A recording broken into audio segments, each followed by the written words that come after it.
മച്ചന്മാരെ, അപ്പൊ പുതിയൊരു വീഡിയോയിലോട്ട് പോകുന്നതിന് മുന്നേ ഒരു ചെറിയൊരു കാര്യം. എനിക്ക് നിങ്ങൾ വീഡിയോ കണ്ടു കഴിഞ്ഞ് കഴിഞ്ഞാൽ ഒരു ചെറിയൊരു ലൈക്ക് മാത്രം ഒന്ന് ഇട്ടാ മച്ചന്മാരെ. ഞാൻ സബ്സ്ക്രൈബ് ചെയ്യാനൊന്നും നിങ്ങളോട് ആവശ്യപ്പെടുന്നുള്ളൂ. ഒരു ചെറിയൊരു ലൈക്ക് വന്നു കഴിഞ്ഞാൽ എന്റെ പുതിയ വീഡിയോകൾ നിങ്ങൾക്ക് എങ്ങനെയും വരും, സബ്സ്ക്രൈബ് ചെയ്യാതെയും വരും. അപ്പോൾ ഇതേപോലുള്ള പുതിയ യൂബറും ഡ്രൈവറും അങ്ങനെയുള്ള സംബന്ധമായ പുതിയ വീഡിയോകൾക്ക് എന്റെ ചാനൽ ഒന്ന് ലൈക്ക് മാത്രം ചെയ്തിട്ട് വീഡിയോ കാണും മച്ചാന്മാരെ. അപ്പൊ പുതിയ വീഡിയോയിലോട്ട് സ്വാഗതം. അല്ല മച്ചന്മാരെ, അപ്പൊ ഞാൻ ഇന്ന് വ്ളോഗ് വീഡിയോ ഇല്ല കേട്ടോ. ഇന്ന് എന്താ പറഞ്ഞു കഴിഞ്ഞാൽ ഒരു ചെറിയ ഇൻഫർമേഷൻ ആണ്.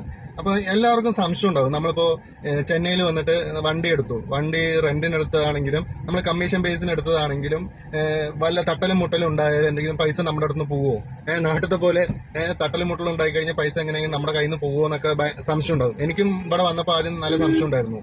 അപ്പോ ഇവിടുത്തെ പരിപാടി എന്താന്ന് വെച്ച് കഴിഞ്ഞാൽ ഇവിടെ തട്ടലും മുട്ടലും ഉണ്ടെങ്കിലൊന്നും നമ്മുടെ കയ്യിൽ നിന്ന് പൈസ പോകില്ല. കാരണം എന്താണെന്ന് വെച്ച് കഴിഞ്ഞാൽ ഇവിടെ തട്ടലും മുട്ടലും ഇല്ലാണ്ടൊന്നും വണ്ടി ഓടിക്കാൻ പറ്റില്ല. അത്രയും വണ്ടിയാണ് ഇവിടെ ഉള്ളത്, അത്രയും ട്രാഫിക്കാണ് ഇവിടെ ഉള്ളത്. എങ്ങനെ നമ്മൾ നോക്കി ഓടിച്ചാലും നമ്മുടെ കയ്യിൽ നിന്ന് അല്ലെങ്കിൽ പോലും മറ്റുള്ളവരുടെ കയ്യിൽ നിന്ന് നമ്മുടെ വണ്ടിയിൽ ഉരയ്ക്കാനും സ്ക്രാച്ച് ആകാനും ഉള്ള സാധ്യത 90% ഉണ്ട്. അപ്പൊ അതിനൊന്നും ഇവിടെ അധികം പൈസ ഒന്നും ആരും ഇവിടെ വാങ്ങില്ല. തട്ടലും മുട്ടലും ചെറിയ സ്ക്രാച്ചിനൊന്നും പൈസ ഇവിടെ വാങ്ങില്ല.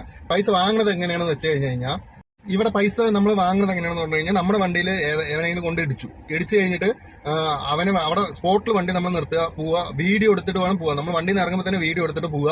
അവ ഇടിച്ച ഭാഗവും നമ്മുടെ വണ്ടിയുടെ ഡാമേജ് ഭാഗവും വീഡിയോ എടുക്കുക. വീഡിയോ എടുത്തിട്ട് ചെറിയ നിസാരം എന്തെങ്കിലും ആണെന്നുണ്ടെങ്കിൽ അവന്റെ അടുത്ത് പൈസ ചോദിക്കുക. പൈസ ചോദിച്ചിട്ട് അവന്റെ അടുത്ത് പൈസ മാക്സിമം വാങ്ങാൻ നോക്കുക. തരില്ല എന്നുണ്ടെങ്കിൽ ഓണറിനെ വിളിക്കുക. ഓണറിനെ വിളിച്ചു കഴിഞ്ഞാൽ നൈസായിട്ട് ആ വിടുന്നേ പറയുള്ളൂ. കാരണം അവിടെ സഹജമാണ് ഈ സംഭവം. അത് കാരണം നിങ്ങൾ പേടിക്കുക വേണ്ട. അവിടെ ചെറിയ സ്ക്രാച്ചിനൊന്നും നമ്മുടെ അവിടുത്തെ പോലെ പൈസ ആരും ആരുടെ അടുത്ത് വാങ്ങാനില്ല. പിന്നെ വന്നിട്ട് നമ്മൾ റെന്റിന് വണ്ടി എടുക്കണമെന്നുണ്ടെങ്കിൽ ഇപ്പൊ എവറസ്റ്റ്, സെൻ പ്ലസ് എന്ന പോലെയുള്ള ഒരുപാട് റെന്റിന് വണ്ടി തരുന്ന സ്ഥാപനങ്ങളുണ്ട്.